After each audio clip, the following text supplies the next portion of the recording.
Shalom. Have you ever wondered, why exactly did Jesus die on the cross at Passover?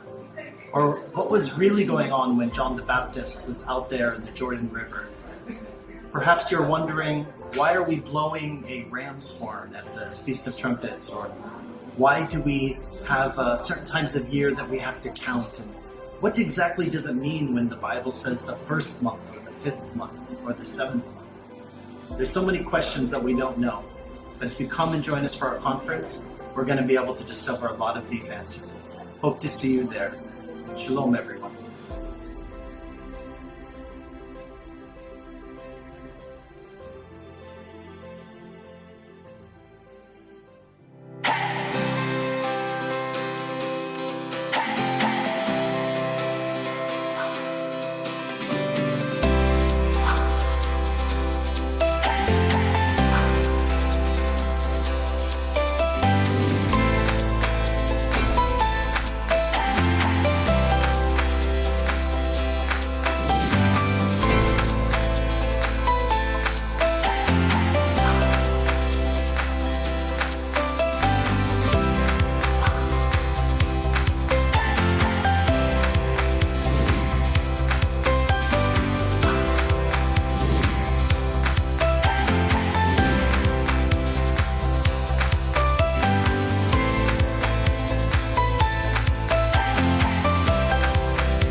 Shalom, my name is Joe Shulam, and we are doing and have been doing the Torah portions that are read in every synagogue on the Sabbath days every week. And we are approaching now the end of the Jewish calendar year. And this next Shabbat we will be reading from a portion that is called Haazinu, which means give ear. Listen. And in the book of Revelation, we are told that when the saints gathered around the throne of the Lamb, they will be singing. And they will be singing two songs, the song of Moses and the song of the Lamb. The song of Moses, we have two candidates. We have Exodus chapter 15, which is the song that Moses sang with the children of Israel right after they crossed the Red Sea on dry ground. It says, then Moses sang this song to the Lord. But there is a second song of Moses at the end of the book of Deuteronomy, and that is chapter 32. The end of chapter 31, verse 30 says this, then Moses spoke in the hearing of all the assembly of Israel the words of this song until they were ended. Now, this song is a very, very special genre. It's a genre that doesn't exist very much in the Bible. There's very few examples of it. First of all, is a prophetic genre that is in verse. All the prophetic texts from Isaiah, Jeremiah, Ezekiel, and all the way to Malachi are written in verse. When we read them in English and in other languages, we don't see the verse, we don't get the verse. But when you look at the Hebrew text of the Psalms or of these songs, you see that they are written in two columns. That one column makes a statement, the other column repeats the statement in different words. In other words, it's like a commentary. It's the message that is in the first column, verse 1, will be also in the second column, verse 1. And this genre exists in Exodus 15, and it exists in Deuteronomy 32, and it exists in the Song of Deborah in Judges chapter 5, and in the book of Psalms many times. And specifically in Deuteronomy chapter 32, give ear or listen. And that's what the name of this chapter is in Jewish tradition, Haazinu, of this portion, Haazinu. Let me read for you about 21 verses, because I will be concentrating on these 21 verses. Give ear, O heavens, and I will speak, and hear, O earth, the words of my mouth. Let my teaching drop as the rain, my speech distill as the dew, as raindrops on a tender herb, and as showers on the grass. For I proclaim the name of the Lord, ascribe greatness to our God. He is the rock. His work is perfect, for all his ways are justice. A God of truth and without injustice. Righteous and upright is he. They have corrupted themselves. They are not his children because of their blemish. A perverse and crooked generation. Do you thus deal with the Lord, O foolish, unwise people? Is he not your father, who brought you, who bore you, actually it should be? Has he not made you and established you? Remember the days of old. Consider the years of many generations. As for your father, and he will show you your elders, and they will tell you. When the Most High divided their inheritance to the nations, when he separated the sons of Adam, he set the boundaries to the people according to the numbers of the children of Israel. For the Lord's portion is his people. Jacob is the place of his inheritance. He found him in the desert land and in the wasteland, howling wilderness. He enriched him, instructed him. He kept him as an apple of his eyes. As an eagle stir up its nest, hover over its young, spreading out its wings, taking them up, carrying them on his wings. So the Lord alone led him, and there was no foreign God with him. He made him ride in the heights of the earth, that he may eat the produce of the field. He made him draw honey from the rock and oil from the flint rock, curds from the cattle and milk of the flock with fat of the lambs, and rams of the bread of Bashan, and rams of the breed of Bashan, and goats with choicest wheat. And you drank wine, the blood of the grapes. But Jeshurun grew fat and kicked.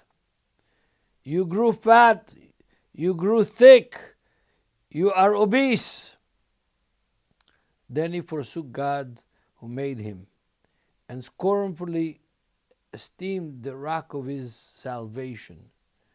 They provoke him to jealousy with foreign gods. With abominations they provoked him to anger. They sacrificed to demons, not to God. To God did not know, to new gods, new arrivals that your fathers did not fear. Of the rock who begot you, you are unmindful, and have forgotten the God who fathered you. And when the Lord saw it, he spurned them because of provocation of his sons and his daughters. And he said, I will hide my face from them. I will see what their end will be, for they are a perverse generation, children in whom there is no faith. They have provoked me to jealousy by what is not God. They have moved me to anger by their foolish idols. But I will provoke them to jealousy by those who are not a nation. I will move them to anger by a foolish nation. I want to stop here at the end of verse 21. I said earlier that this is a song. It's poetry. But it's not just regular poetry. It is poetry that in professional language is called riv, which means it's a court case. God is taking Israel, his children, to court. And he is inviting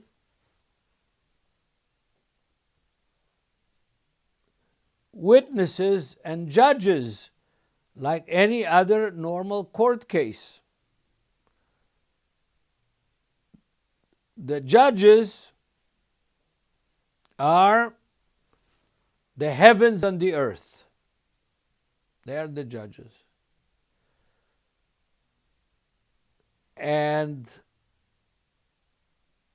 the witnesses are the rain and the agriculture and the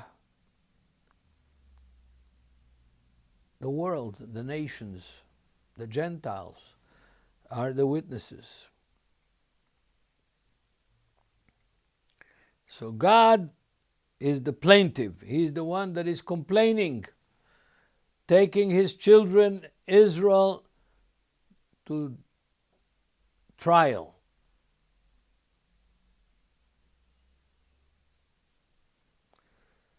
And what is the accusation? The accusation is, I'm your father. I begot you. You're my children. I have been a perfect father, a perfect God. I am the rock that made you. That within itself is a very big theme, the rock. The rock in the wilderness from which they drank water, according to Paul in 1 Corinthians 10. The rock on which Moses stood and saw the revelation of God in chapter 34 of Exodus. The rock that is the triangular stone that holds the building together in Psalms 118. And all that is found not only in the New Testament, in the letter of Peter, but also in Qumran and also in rabbinical literature. The rock of our salvation, the rock that begot us, Israel, is God and the Messiah that he sent to redeem us. God has been a perfect father. He's always been just. And God is truth, and there is no injustice in him. He is righteous and upright. They, Israel, have corrupted themselves. They are not behaving as his children. They're blemished. They're perverse and crooked generation. God doesn't deserve, in verse 6, how his children have treated him.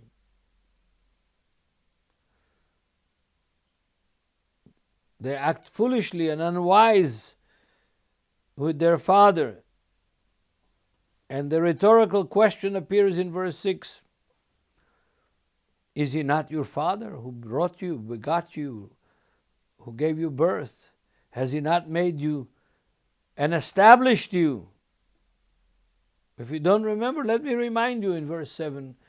Moses is speaking to the people. Let me remind you of the days of old. Consider the years of many generations. Ask your father, and he will show you.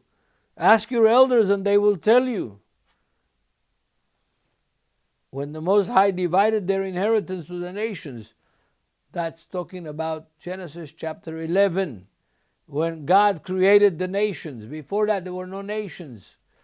Everybody spoke one language. God created the nations in Genesis chapter 11, the fall of the Tower of Babel. And then he spread out the sons of Adam and made nations. He set boundaries to the people. Each nation received their territory according to the number of the children of Israel, which means what? 70 nations. That's the biblical ethnology. 70 nations by the 70 children of Jacob that went down to Egypt. The Lord apportioned his people. Jacob is the place of his inheritance. God's inheritance was given to Jacob. The divine, the spiritual, the godly, the legal, the loving inheritance of God was given to Israel. Yes, other nations had laws. We know the Hammurabi, law of Hammurabi. We know the Enuma Elish, that is even older than the law of Hammurabi. We know several other more ancient and more new ancient codes of law. But the law of God that was given to Moses in Mount Sinai and to the children of Israel was given to Jacob, was given to Israel. God found Israel in the desert, in the wasteland, in the howling wilderness. And he took him out of the desert and enriched him. I mean, if you read the first verses of Jeremiah 31, you'll immediately see how this theme goes all the way back to the 8th century BC prophets, and all the way back to the earliest of the Psalms, and all the way back and forward all the way to the book of Revelation, if you wish. Same theme. He found him in the desert, in the wasteland, in the howling wilderness, and he enriched him, instructed him, gave him the Torah. Torah means instruction. Doesn't mean law. It means instruction. Instructed him. He kept him as the apple of his eyes. That's another theme that repeats itself in the 8th century prophets. As an eagle stir up his nest, hover over its young, spreading out its wing, taking them up, carrying them on his wings. Ah, dear brothers and sisters, remember the words of Jesus before the crucifixion. The words of Yeshua in the end of Matthew chapter 23. Yeshua says, how much did I want to gather you under my wings as a bird, but you would not. It's taken from here, from this Torah portion. As an eagle stir up its nest, hovers over its young, spreading out its wings, taking them up, carrying them on its wings. So the Lord alone led him. And there was no foreign God with him. He is the only God. Read Isaiah chapter 45, you find out there is only one God. And that God revealed himself in his Spirit and in his Son. Yeah. He made him ride in the heights of the earth, that he might eat the produce of the field, the fat of the field, and draw honey from the rock, and oil from the flint rock. God gave Israel the best of the best. Curds from the cattle, milk from the flock, with fat of the lambs, and rams of the breed of Bashan, and goats with the choicest wheat. And you drank wine, the blood of the grapes. But, verse 15, Yeshurun is another name for Israel, based on the root of honest, straight, direct, grew fat and kicked. You grew fat, you grew thick, you are obese, says Moses to the people of Israel. They're standing at the edge of the Jordan River before they cross the river to the land of promise, to the land of Canaan. Then you forsook God who made him. Israel forsook God who made him, and scornfully esteemed the rock of his salvation. They provoked God to jealousy with foreign gods. With abominations they provoked him to anger. They sacrificed to demons.